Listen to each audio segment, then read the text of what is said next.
mensaje que el Señor quiere traer a nosotros, pero no como una información, sino como una voz que debe tocar nuestro corazón. Hoy, esta noche, vamos a hablar de un tema muy especial, que es la Eucaristía es intercesión. Les voy a compartir pantalla para poder ver la información. Agradezco nuevamente al Señor y especialmente al Ministerio de Intercesión que tuvo la misericordia de llamarme a ser partícipe de este maravilloso proceso. Este proceso de intercesión, este proceso que nos está llevando a conocer qué es lo que hay en el corazón del Señor para cada uno de nosotros. La Eucaristía, antes sí les voy a solicitar, por favor, con toda la vehemencia y el respeto que todos nos merecemos, cuidemos, por favor, que no se nos abra el micrófono para que no se interrumpa la información, para que no se interrumpa el mensaje y que todos podamos disfrutar del regalo que el Señor nos quiere dar a todos esta noche. Que el Señor les bendiga. La Eucaristía es intercesión.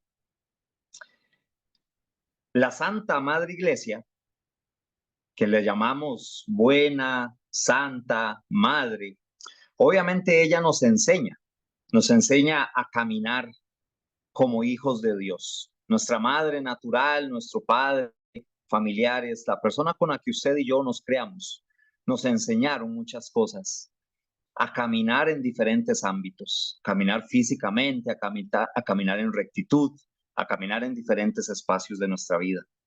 Espiritualmente es nuestra Santa Madre Iglesia la que nos enseña a caminar como hijos de Dios.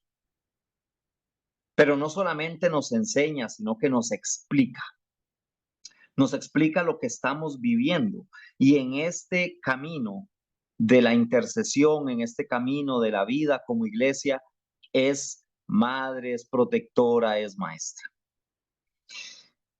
Decimos la Eucaristía es sacramento porque los sacramentos vamos a tener una pequeña clase catequética en este momento para darle introducción a este tema de por qué llamamos a la Eucaristía intercesión.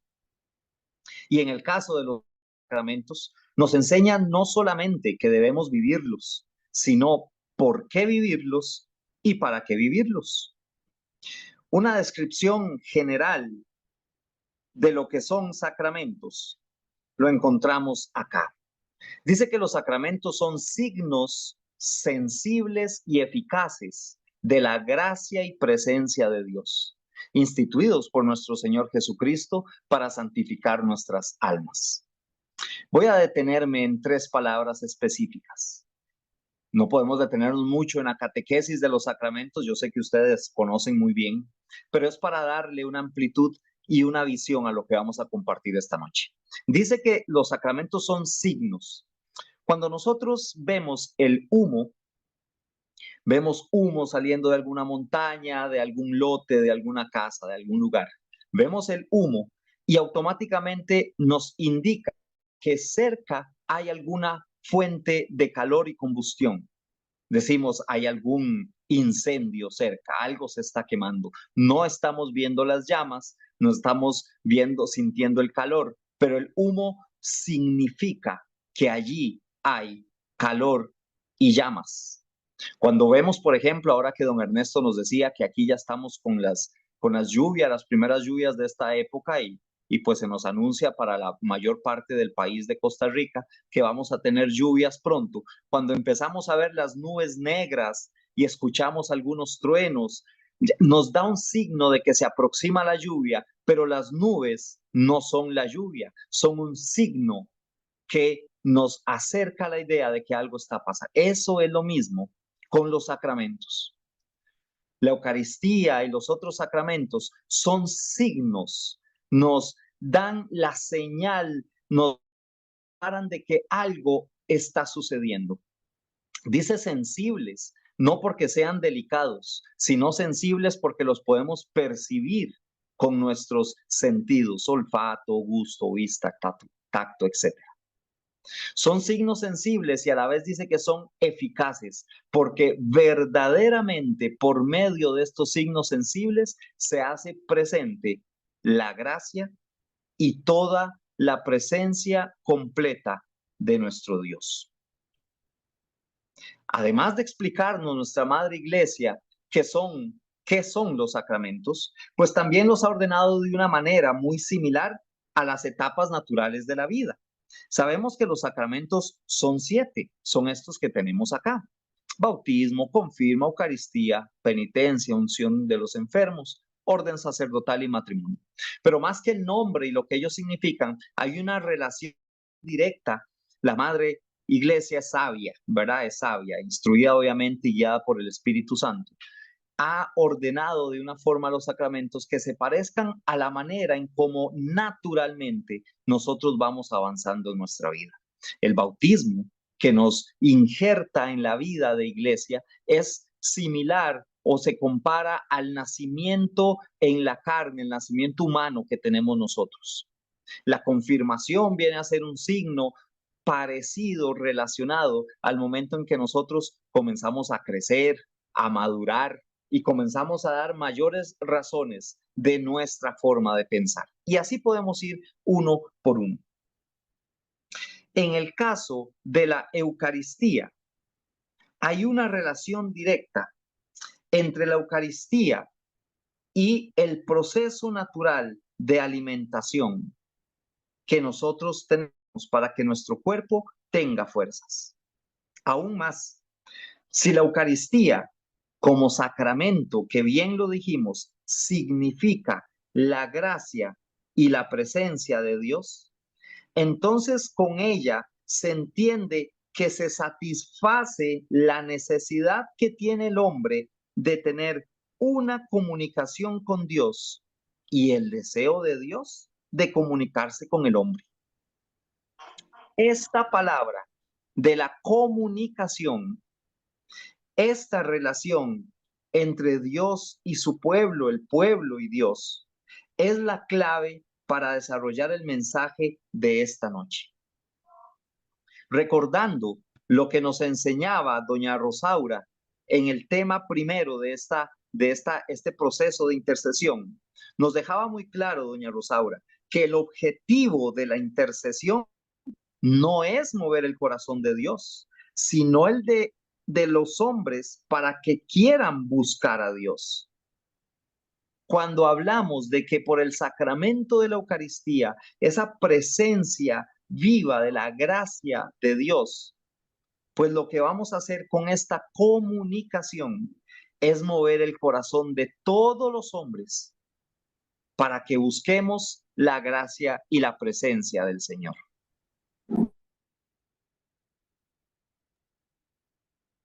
De esta manera, con este pequeño preámbulo, vamos a entrar de lleno ahora sí en el tema. La Eucaristía es intercesión.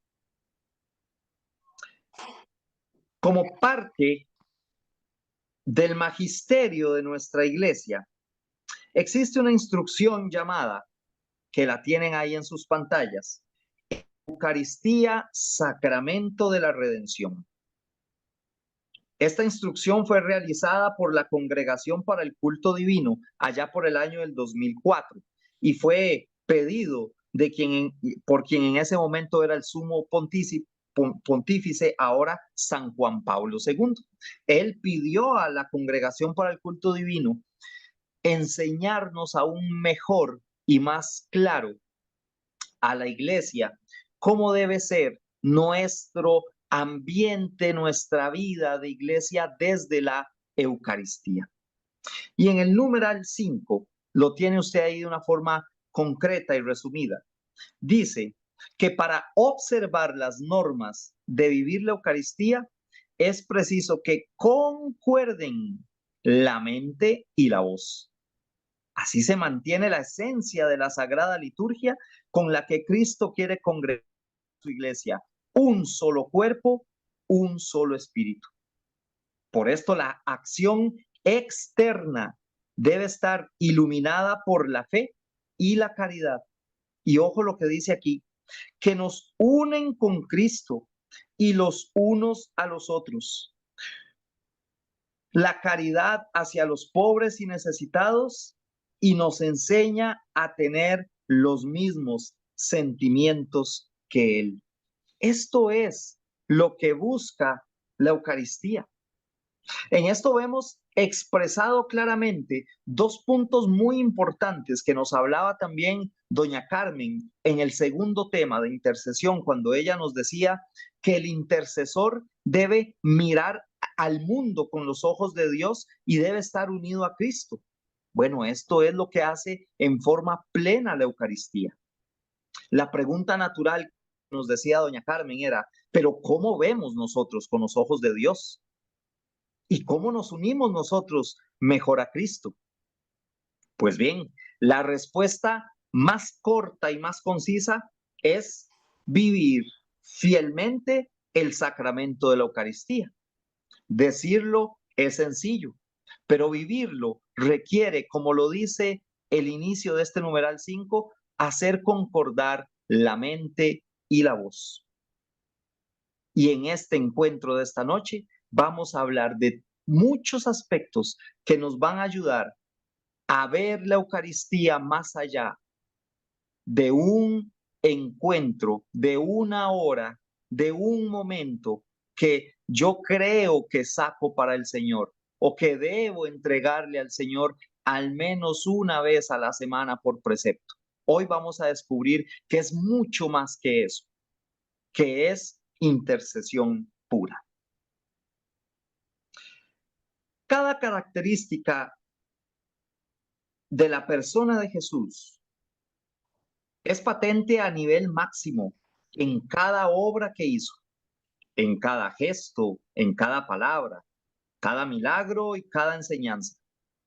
Todo expresa en plenitud quién es Él. De hecho, esta imagen que tenemos ahorita ahí proyectada nos hace alusión al texto del Evangelio que nos fue proclamado este domingo anterior. Jesús el buen pastor. Y dentro de todas esas características, o bien le podemos llamar de esos sellos que Cristo imprime en sus palabras y en sus hechos, son estos dos que usted va a ver en su pantalla: gratitud y amor. La gratitud y el amor están plasmados para siempre de una manera especial, espectacular y plena en la Eucaristía. Y desde su institución, en la noche de la última cena y hasta el día de hoy, aunque con un rito muy distinto. Hoy lo vivimos, hemos visto hace poquito, don Ernesto nos ilustraba una temática interesantísima de aquel paso de al Novus Ordo, de la nueva forma que nace a partir del Concilio Ecuménico Vaticano II, de cómo celebrar la Eucaristía. Y aunque el rito durante el tiempo ha ido mejorando y ha ido cambiando algunos aspectos, se mantiene el mismo sentido y la misma intención con que Cristo la instituyó. Según nos cuenta la tradición y el magisterio, el cenáculo no solamente fue el lugar de la última cena. Esta fotografía corresponde al sitio que se venera, que se visita, que se respeta como el cenáculo de aquel lugar físico donde Cristo celebró con sus discípulos la última cena y lo que el magisterio también nos enseña como la primera Eucaristía.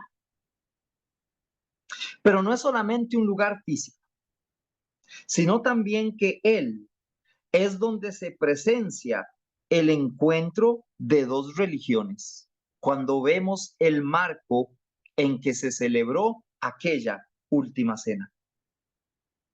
El cenáculo es también el lugar donde se dio el lavatorio de los pies, como acto y signo de humildad que debe ser distintivo de quienes seguimos a Cristo. Y esto mismo está presente cada vez que celebramos la Eucaristía.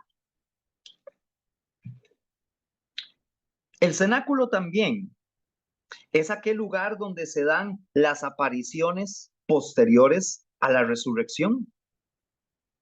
Es este mismo lugar donde ocurre la declaración de Tomás, que aún hoy recogemos en nuestra vida eucarística cuando decimos, Señor mío y Dios mío.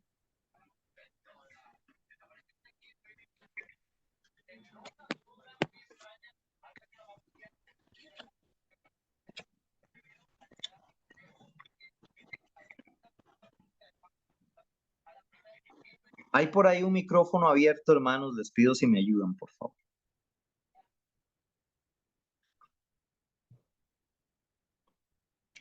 El cenáculo significa para nosotros también aquel sitio, aquel espacio, aquel momento donde fueron enviados los discípulos con la fuerza del Espíritu Santo.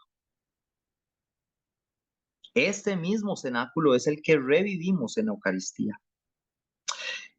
El cenáculo también es el lugar donde se contrapone y se cambia aquella historia de la Torre de Babel. ¿Recuerdan ustedes allá en el Antiguo Testamento, donde el Señor dice, estos hombres quieren igualarse a nosotros, bajemos pues y confundamos su lengua? Ahora el cenáculo viene a ser para nosotros el sitio donde se nos vuelve a unir en un solo lenguaje, el lenguaje del amor, de la intercesión que hay por la vida en Cristo y su resurrección. Meditar, hermanos, sobre todo esto que hizo Jesús, todo esto que sucedió en el mismo lugar donde Él instituyó la Eucaristía y que es, repito, el mismo lugar que revivimos y conmemoramos al celebrar la Eucaristía. Esto debe ser para nosotros no solo un signo, sino también la fuente para nuestra mejor intercesión, tanto para acoger al amor mismo que es Jesucristo, como también para interceder por todos aquellos que no lo aman o que ni siquiera lo conocen. Hacer esto en memoria suya implica que nosotros mismos, al hacerlo, al celebrar la Eucaristía, somos también una acción de gracias, porque estamos en la misma sintonía con Él, haciendo lo que Él mismo hizo, darse por los demás. Ahora, esto es posible no solamente porque Cristo lo pidió que lo hiciéramos. Si Cristo hubiera pedido que la conmemoración de su amor se hubiera hecho de otra manera, todavía lo estuviéramos haciendo con el mismo fervor. Hubiéramos también tomado su palabra y como iglesia hubiéramos hecho cualquier otro signo que Él nos pidiera. Pero hay una razón superior, hay un sentido eterno con el que Dios envió a su Hijo y por lo cual vivimos la Eucaristía como intercesión. Y esa razón es que Cristo es la nueva alianza, el Cordero de Dios que quita el pecado del mundo. Él es el nuevo pacto que selló con su sangre. Pero es que además no es un pacto solamente nuevo, sino que es definitivo. ¿Recuerdan ustedes que la historia de la salvación nos cuenta en el Antiguo Testamento cómo hubo un primer pacto? Hubo varios acuerdos entre Dios y algunos personajes elegidos por Él, pero hubo un pacto principal que es al que llamamos nosotros Antiguo Testamento, que es un pacto entre Dios y su pueblo, que iba a llegar a su plenitud cuando llegara el Mesías. Pero una vez que llega Jesucristo, el antiguo pacto ha pasado y comienza el nuevo. Por eso es que si en el Antiguo Testamento la Pascua significaba el paso de la esclavitud de Egipto a la libertad, ahora con Cristo, que es el nuevo pacto, pasamos de la muerte a la vida. Cuando vivimos en esta dimensión, la Eucaristía como intercesión, estamos abriéndonos a este regalo de amor que el Señor nos da. Por eso es que en una noche como esa, la Santa Vigilia Pascual, aquella noche santa maravillosa, cuando vemos esta escena, no sé a ustedes, pero vivir esta vigilia pascual desde que se apagan las luces y comienza a caminar el sacerdote con el cirio pascual y hace aquel pregón, luz de Cristo, a mí me comienzan a correr lágrimas, pero no paran. Es impresionante sentir cómo nosotros estamos siendo parte, estamos siendo tomados en cuenta, estamos siendo protagonistas de aquella noche santa en que se puede ver en plenitud a un Dios hecho hombre que dio todo para que usted y yo tengamos vida eterna.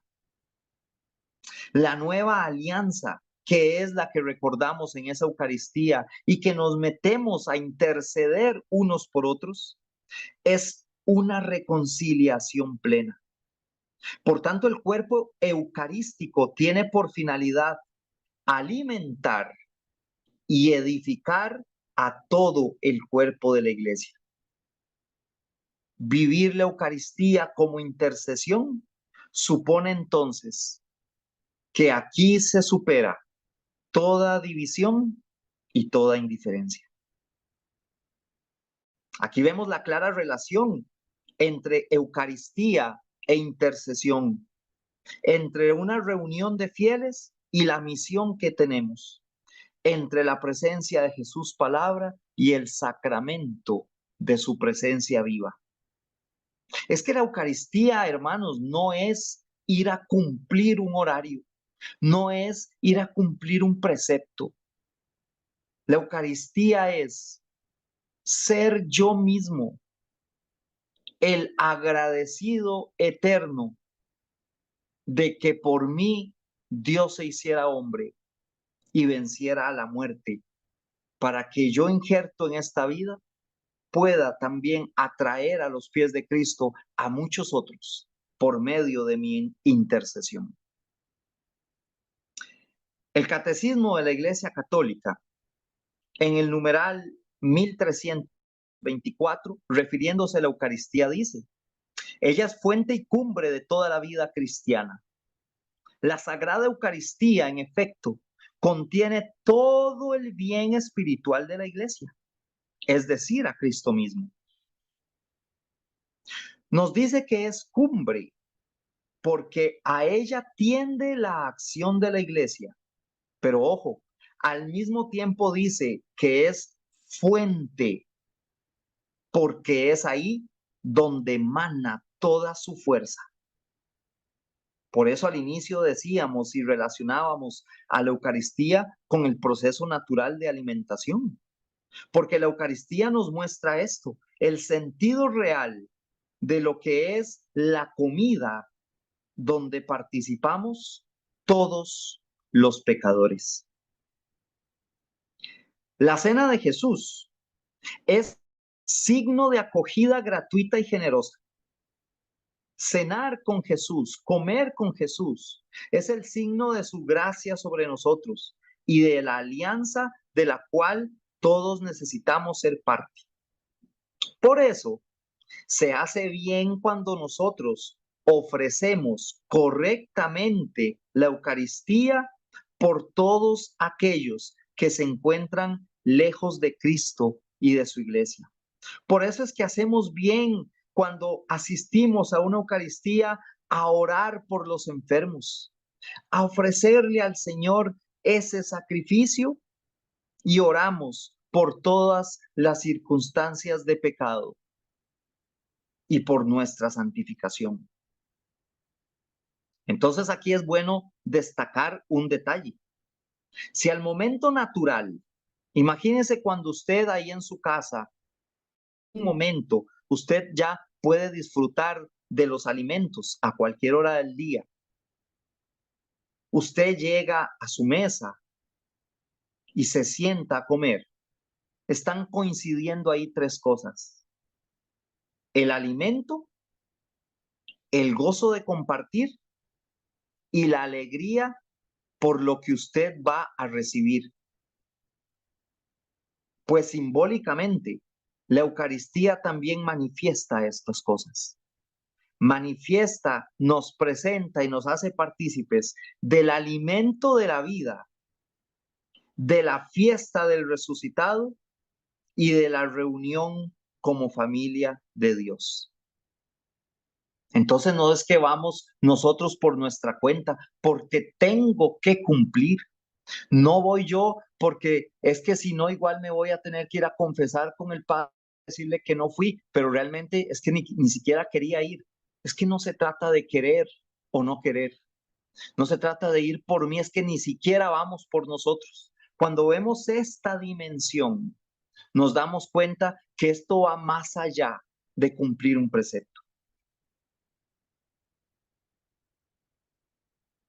Además de esto, la palabra de Dios nos dice en la carta a los Efesios, capítulo 5, versículos 19 y 20, escribió Pablo lo siguiente: háblense unos a otros con salmos, himnos y cantos espirituales, y canten y alaben de todo corazón al Señor.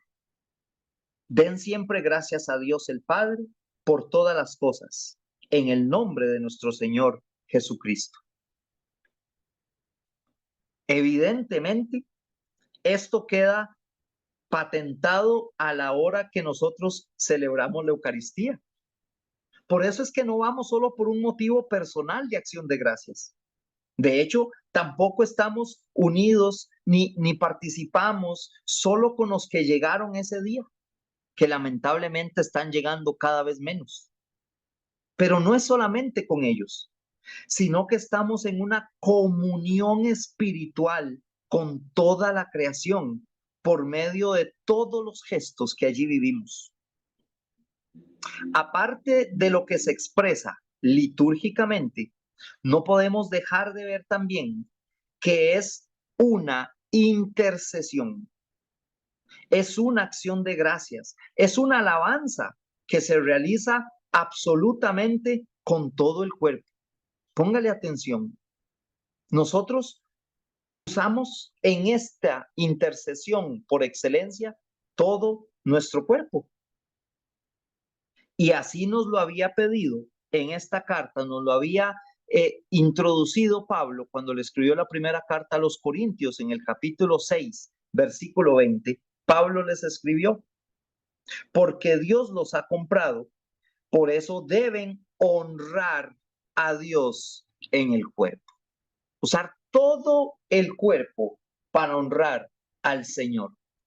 Entonces, además de las prácticas de moral cristiana que todos tratamos de cumplir porque sabemos que somos templo del Espíritu Santo, en la Eucaristía, al entender la dimensión de intercesión que estamos haciendo, estamos de forma física y espiritual en una unión absoluta de intercesión.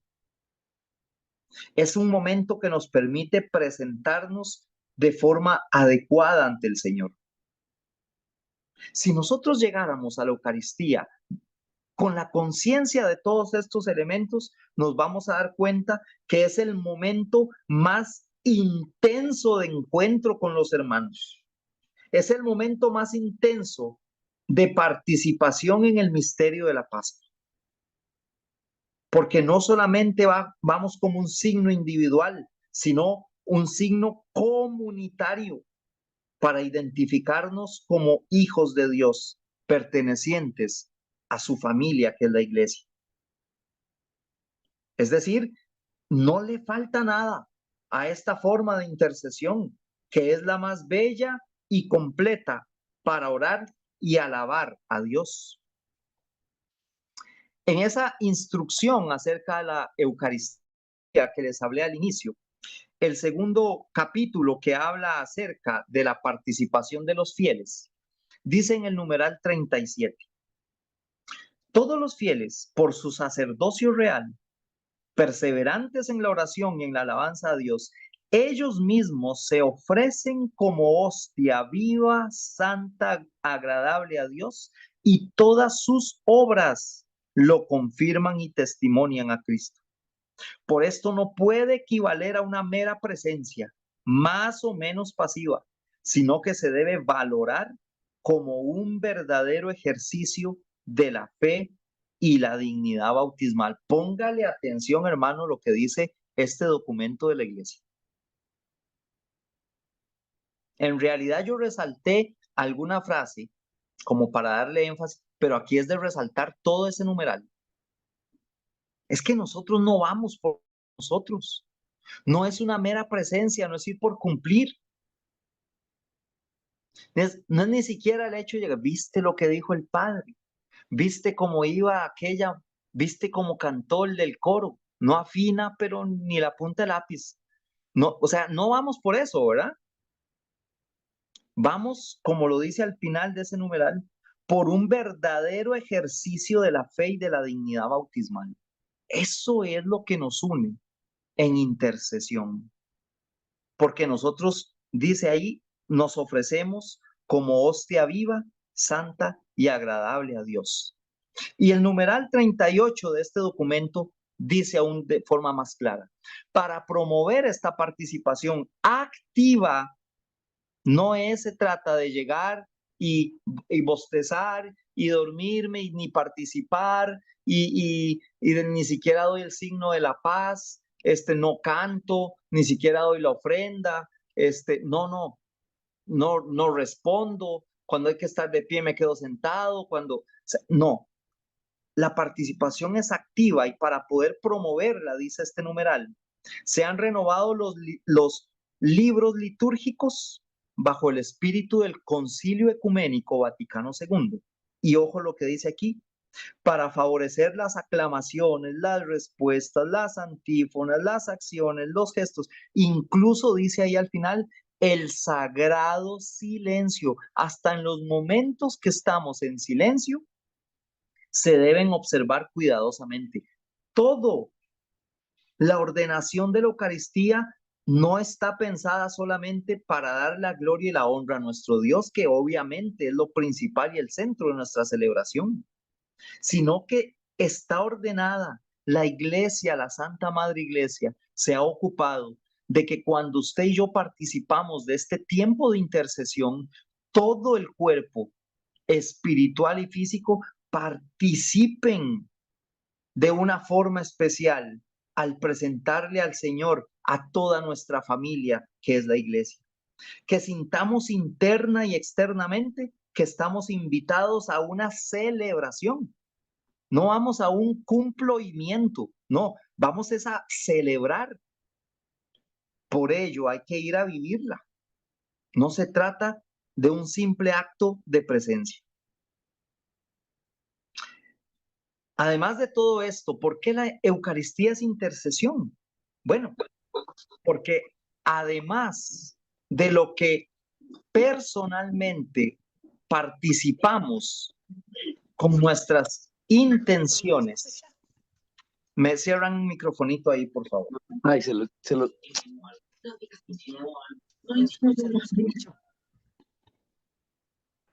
Muchas gracias.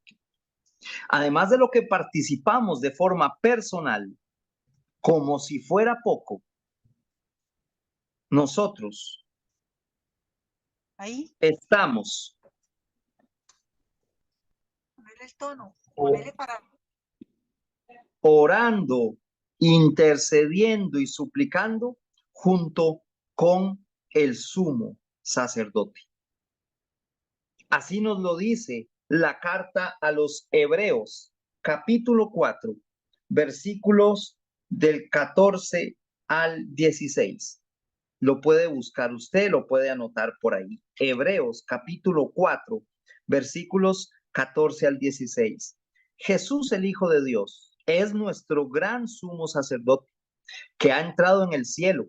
Por eso debemos seguir firmes en la fe que profesamos, pues nuestro sumo sacerdote puede compadecerse de nuestra debilidad, porque él también estuvo sometido a las mismas pruebas que nosotros, solo que él jamás pecó. Acerquémonos pues con confianza al trono de nuestro Dios amoroso, para que él tenga misericordia de nosotros y en su bondad nos ayude en la hora de necesidad. Palabra de Dios, te alabamos, Señor. Recordarán que esta cita bíblica también nos hacía referencia al tema que hace 8 días nos compartió doña Rocío, acercarnos al trono de la gracia. Cuando nosotros estamos en Eucaristía, nos damos cuenta que estamos orando con el sumo sacerdote. Nos damos cuenta que realmente es el mismo Cristo que está escuchando nuestras oraciones. Además de escucharnos, además de darnos su cuerpo y su sangre, dice en esta otra porción de la Sagrada Escritura, Hebreos 7, 24, 25, esta misma carta que acabamos de leer a los Hebreos, dice, versículo 24 y 25, pero como Jesús no muere, su oficio sacerdotal no pasa a ningún otro. Por eso puede salvar para siempre a los que se acercan a Dios por medio de él, pues vive para siempre para rogar a Dios por ellos. Palabra de Dios, te alabamos, Señor. ¿Se da cuenta usted, hermano y hermana, entonces, que lo que nosotros vamos a orar, a presentar en el altar, las intenciones por las que ofrecemos, no es que voy a ir, de por sí nadie se da cuenta? Yo, ¿para qué ofrecer misas? Yo, aquí en mi casa, un rosarito, no estoy desprestigiando el valor que tiene este acto de piedad del rosario, más la indulgencia que tenemos, que ganamos cada vez que lo oramos, pero no se compara con tener al sumo sacerdote que recoge nuestras oraciones y por medio de ellas, cuando ahí en el altar ponemos a nuestros enfermos, ponemos a nuestros familiares, ponemos nuestro trabajo, ponemos a aquellas personas que están sufriendo, ponemos a aquellas personas de los países en guerra, ponemos a aquellas personas que están sufriendo cosas que tal vez ni siquiera nos imaginamos.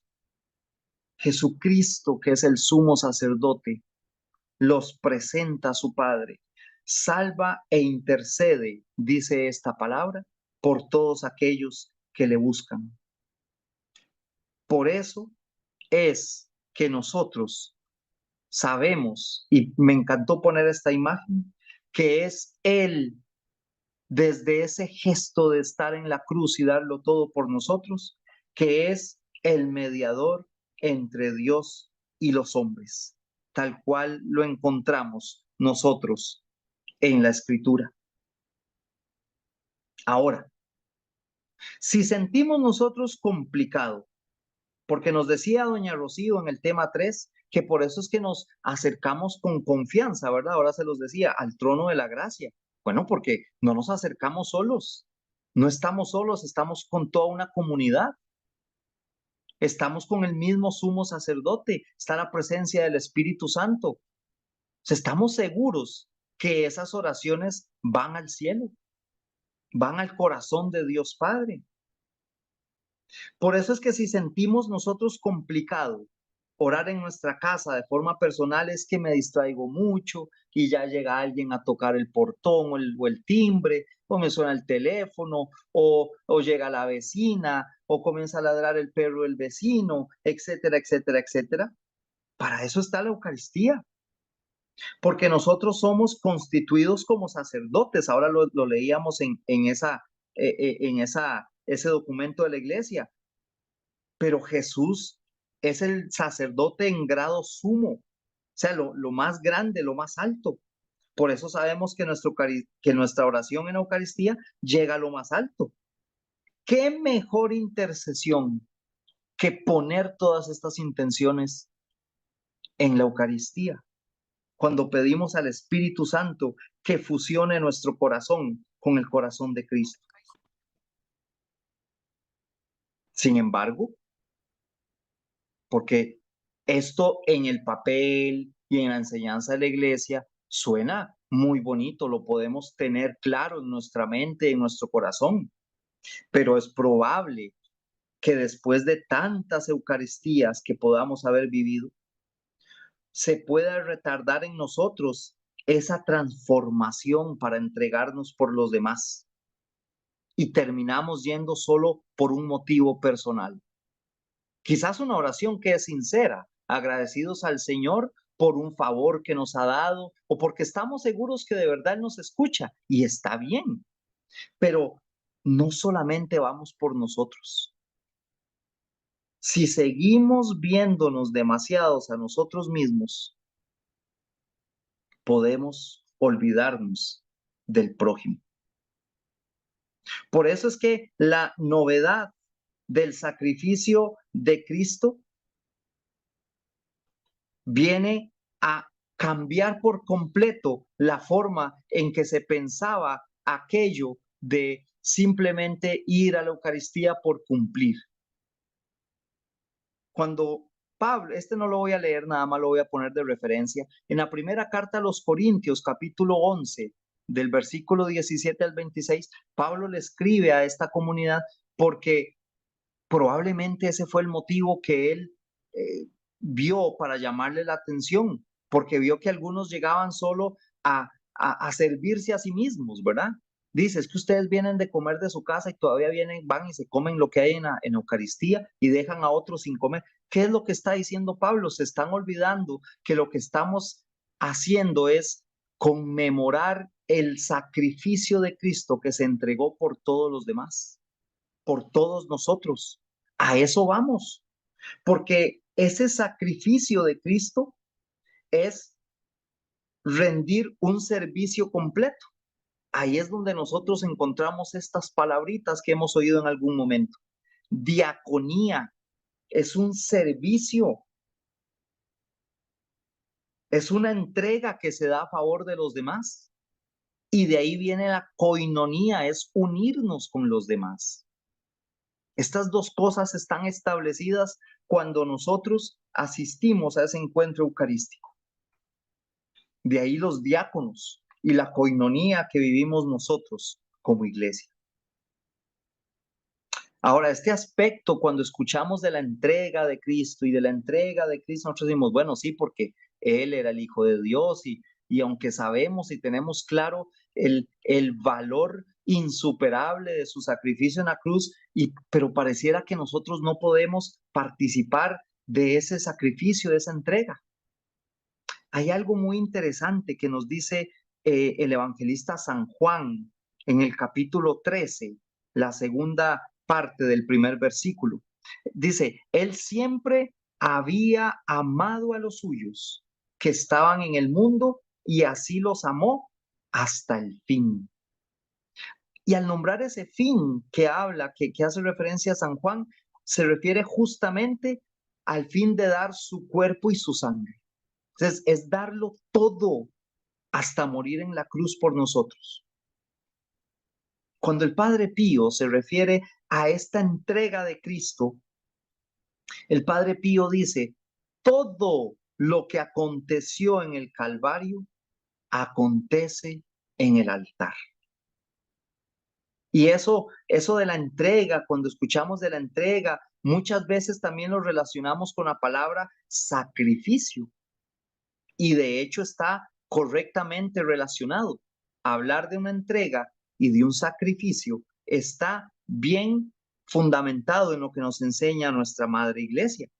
Cuando nosotros decimos que la Eucaristía es intercesión, parece que solamente nosotros vamos a orar, pero realmente estamos participando de esa entrega y de ese sacrificio.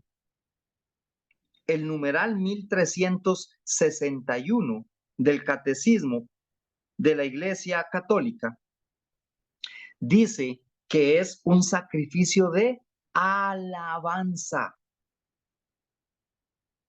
Dice que esto solo es posible a través de Cristo porque Él une a sus fieles, a su persona, a su alabanza y a su intercesión. Por eso es que está bien dicho que vamos a participar de un sacrificio y nosotros nos unimos a ese sacrificio. ¿Por qué el numeral 1366 lo explica con más claridad?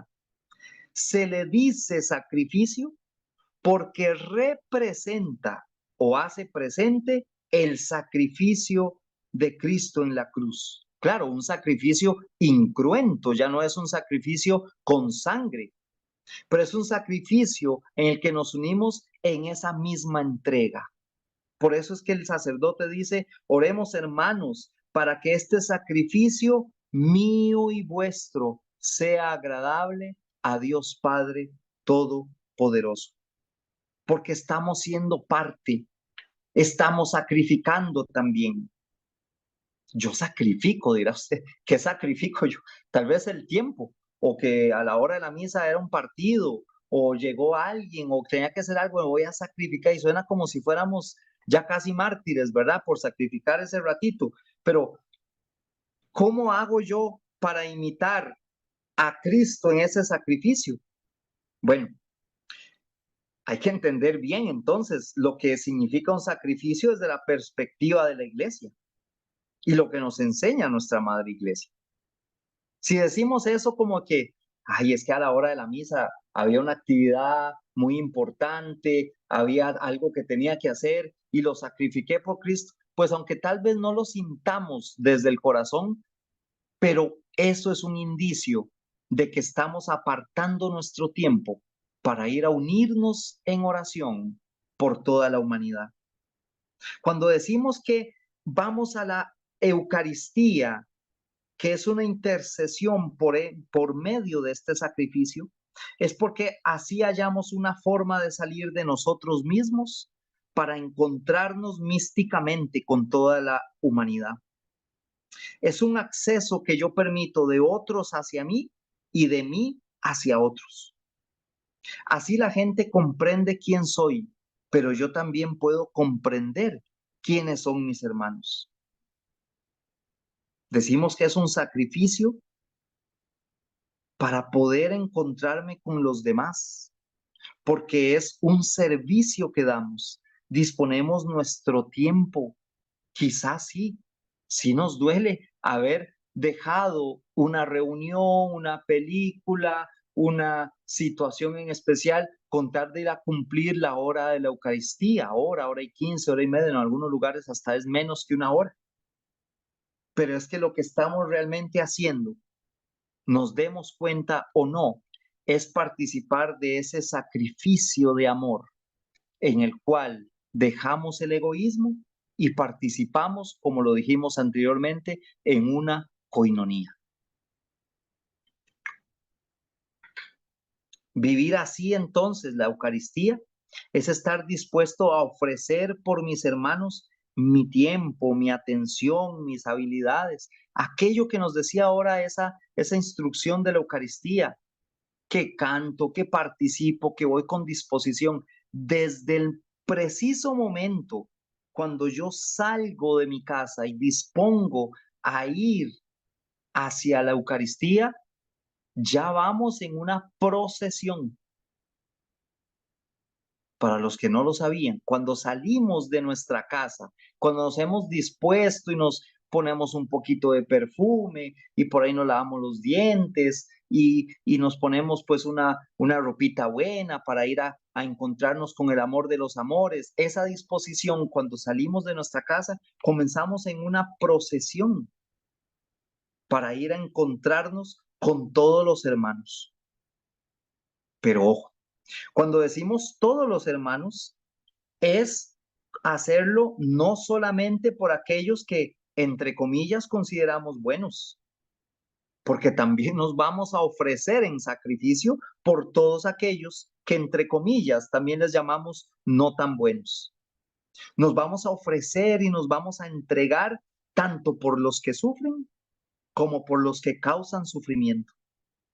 Vamos a ofrecernos por las víctimas, pero también por los victimarios. Algo de esto nos estuvieron hablando nuestras hermanas en los temas anteriores.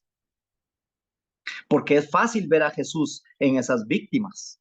Es fácil ver a Jesús en el enfermo, en el pobre.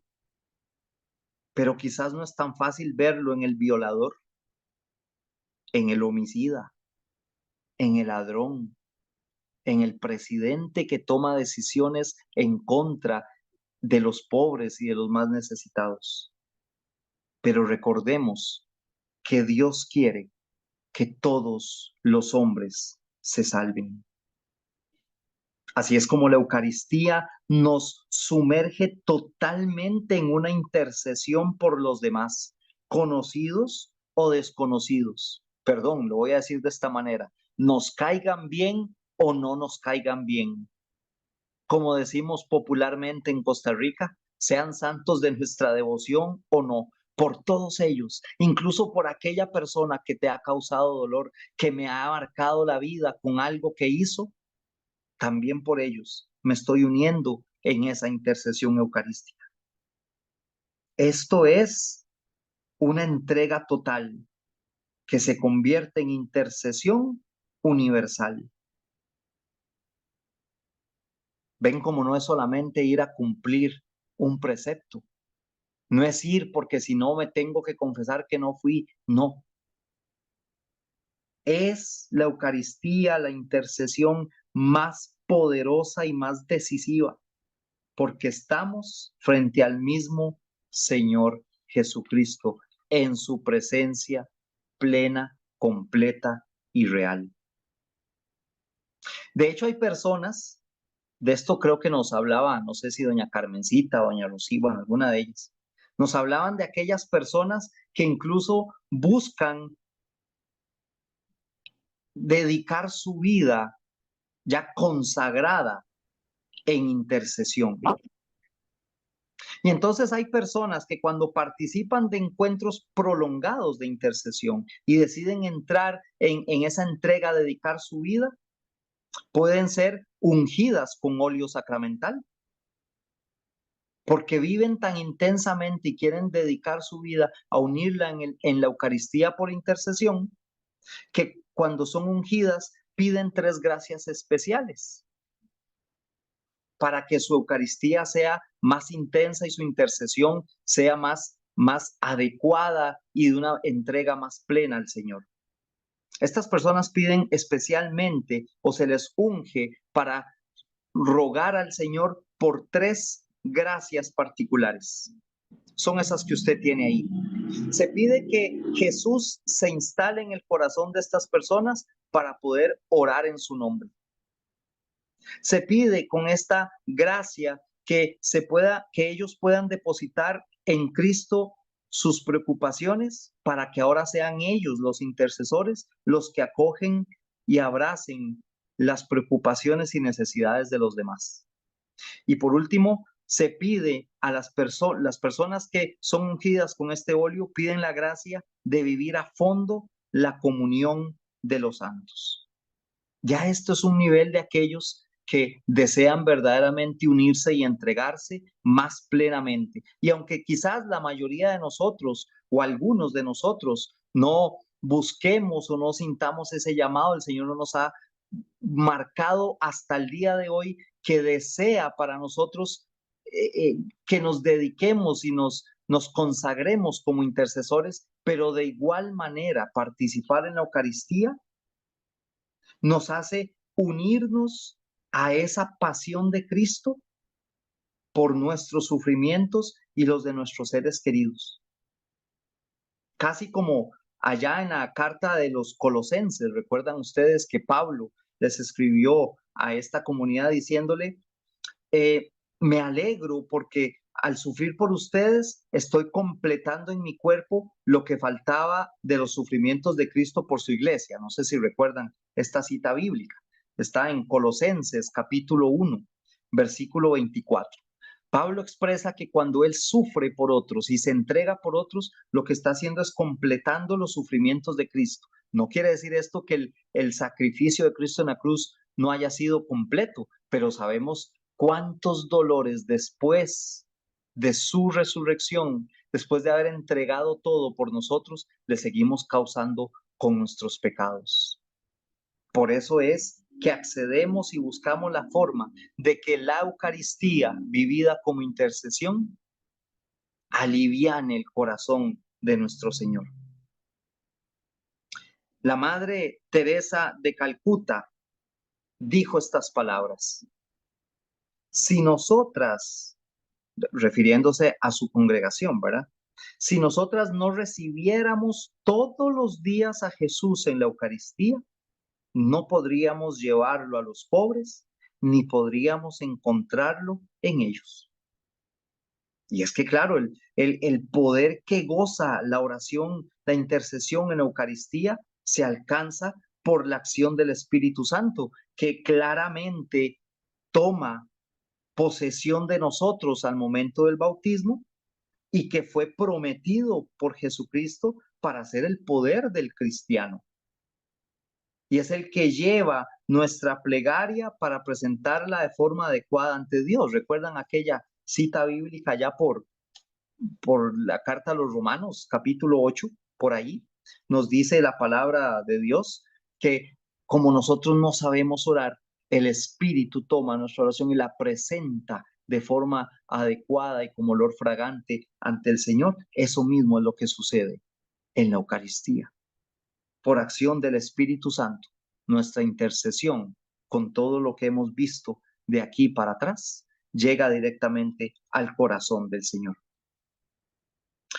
Pues bien, en cuanto vamos comprendiendo y viviendo, pues mejor todo esto que nos ofrece la Eucaristía como intercesión, pues nosotros también de una o de otra manera vamos alcanzando algunos frutos. Y no es que vayamos a la Eucaristía para ver qué me gané, ¿verdad?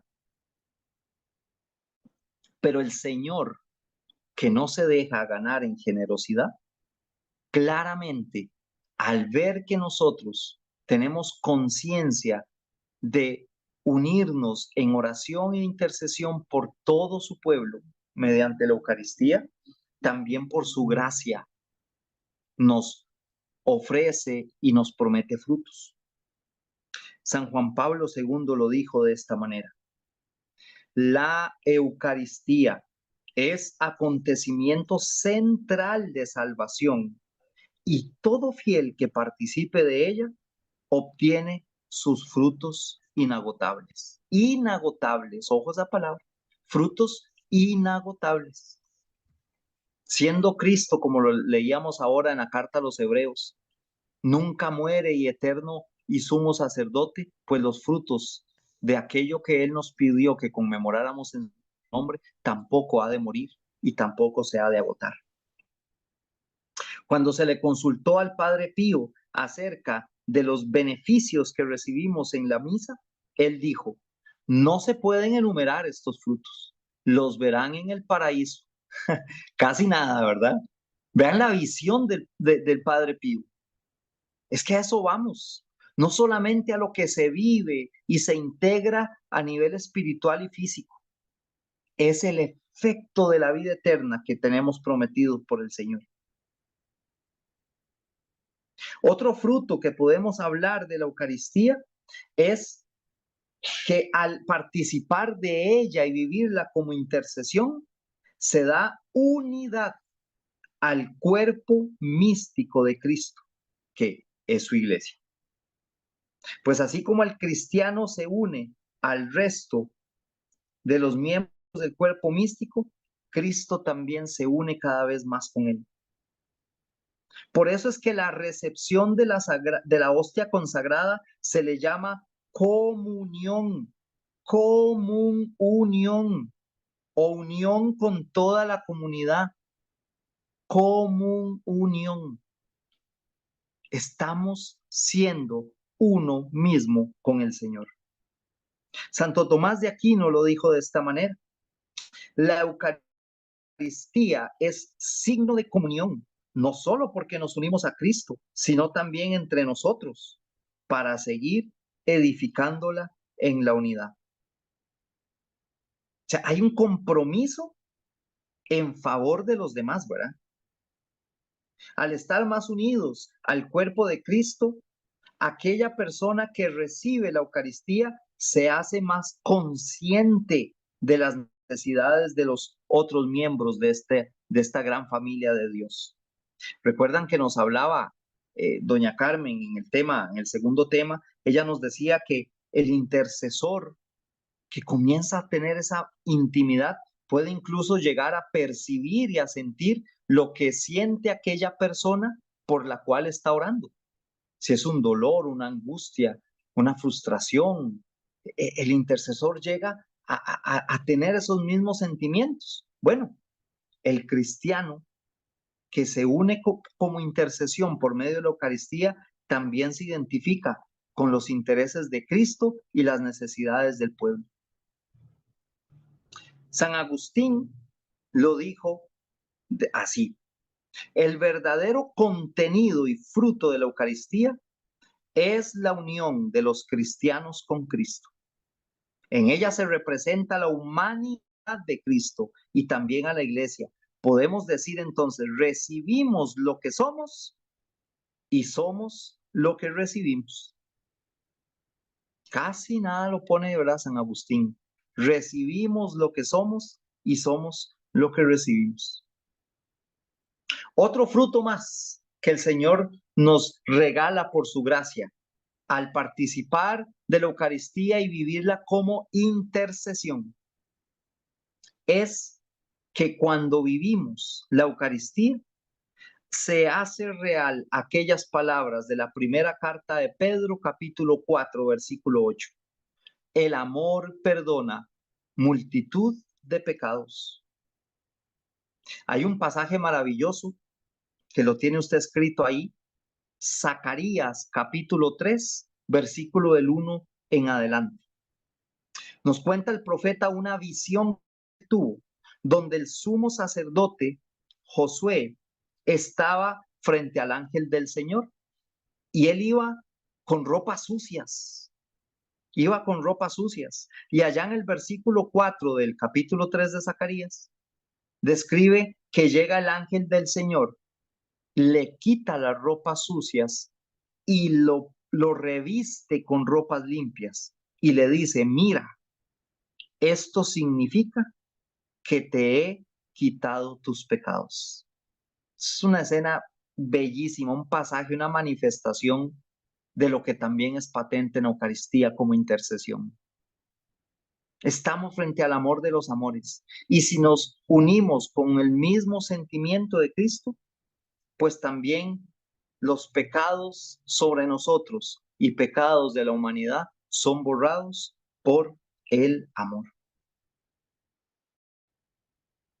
Todo esto y mucho más que podríamos compartir esta noche se vive y se expresa en la Eucaristía como intercesión. Por eso dijimos que no era solo cumplir ese mandato de Cristo de hacerlo en memoria suya, sino que es comprender el valor pleno que Cristo les dio a la comunión, a la Eucaristía, por medio de su sangre en la cruz. Esto, hermanos, es lo que hace que la vida de un cristiano no sea inútil, sino que cuando lo vivimos en esta dimensión, somos una misma Eucaristía con Cristo. Para concluir, voy a usar 4 elementos generales para poder concluir. Me voy a basar específicamente en el Catecismo de la Iglesia Católica, pero hay también otro punto que he agregado en esta conclusión que resume de alguna manera lo que hemos podido hablar esta noche. Y estoy seguro que ustedes, al igual que yo, muchas de las cosas que el Señor puede revelarnos al corazón después de esta noche y lo que vamos a vivir, las Eucaristías de aquí en adelante, va a ser de enorme fruto espiritual para nosotros. Para complementar y concluir de forma este tema de la Eucaristía como intercesión, tenemos estos dos numerales del catecismo. El 1323 da tres nombres a la Eucaristía. Ahí, bueno, en su pantalla aparece las letritas un poquito corridas, ¿verdad? Dice sacramento de piedad. La piedad quedó dentro del cuadro de la fotografía y fue que por gráfica se corrió. 1323 dice que la Eucaristía es sacramento de piedad, signo de unidad y vínculo de amor. Vean esas tres características que le da el catecismo a la Eucaristía: piedad, unidad y amor. El numeral 1325 dice que la Eucaristía entonces significa y realiza la comunión de vida entre Dios y su pueblo. Recuerdan que al inicio yo les decía que todo esto se iba a ver en torno a la palabra comunión y comunicación, Dios, pueblo, pueblo, Dios, pues porque esto es lo que significa la Eucaristía, realizar esa comunión de vida entre Dios y su pueblo.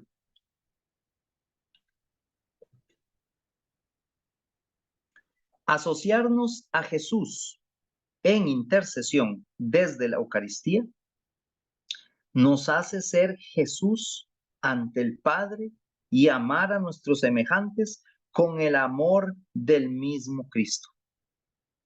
Esta es la gran recompensa del intercesor fiel, humilde y constante. Sentir e interceder por los demás con el amor de Cristo no es algo que logremos nosotros por méritos ni por más que nos esforcemos. Esa unión solo lo da por gracia el Señor como recompensa, como ahí al final, al intercesor fiel, humilde y constante. Y la forma de lograrlo es por medio de la Eucaristía. Y ya el último punto lo puse aquí para concluir también, porque creo que si todo esto, estos numerales y este pensamiento que está aquí en su pantalla, deja claramente expuesto lo que estamos hablando, hemos hablado esta noche de la Eucaristía como intercesión, este numeral del catecismo que sigue, el 1398, a mí en lo personal, pues fue lo que más me dejó claro y meditando acerca de este tema. El numeral 1398 dice: cuanto más dolorosamente se hacen sentir las divisiones de la iglesia que rompen la participación común en la Señor, tanto más apremiantes son las oraciones al Señor para que lleguen los días de la unidad completa de todos los que creen en Él. Cuanto más dolorosamente son las divisiones. Y creo que todos en este momento, sin necesidad de meterse a un noticiero, con el simple hecho de caminar un poco por la cuadra de su casa, observar un momentito algunos comportamientos, nos damos cuenta cuán dividido está la comunión y la participación en la mesa del Señor. Claramente vemos el dolor que puede sentir el Señor al ver a su iglesia tan dividida, tan desamorizada, tan descristificada. Pero cuanto más se acrecienta ese dolor, tanto más apremiantes serán nuestras oraciones para llegar a esa unidad completa. Entre más el enemigo cree y siente que su obra maligna avanza, quienes queremos unirnos como verdadera iglesia de Cristo, oramos con más fervor más constancia y más determinación, porque lo he compartido con algunos hermanos en algunos compartires que he tenido, de que si hay un momento para mostrar y desarrollarnos como verdaderos y mejores cristianos, es este momento donde necesitamos nosotros, sin miedo y con la seguridad de aquellas palabras de Cristo: mi iglesia no sucumbirá ante las acechanzas del enemigo. Juan 16:33 nos dice Cristo: en el mundo tendrán aflicciones, pero ánimo, yo he vencido. No dice que lo va a vencer, no dice que hará el esfuerzo, no, ya lo venció, ya venció al mundo. Pero entre más se acrecienta la obra del mal porque sabe que se le acaba su tiempo, nosotros que esperamos la segunda venida de Cristo, solo cuando el Padre lo determine, debemos mantenernos en esta fuente que es la Eucaristía, para encontrar en ella misma también la cumbre, que como iglesia nos unamos y sintamos las necesidades de todos nuestros hermanos. Le doy el pase a alguna de las hermanas de el ministerio de intercesión que nos van a acompañar en un momento de meditación y de oración.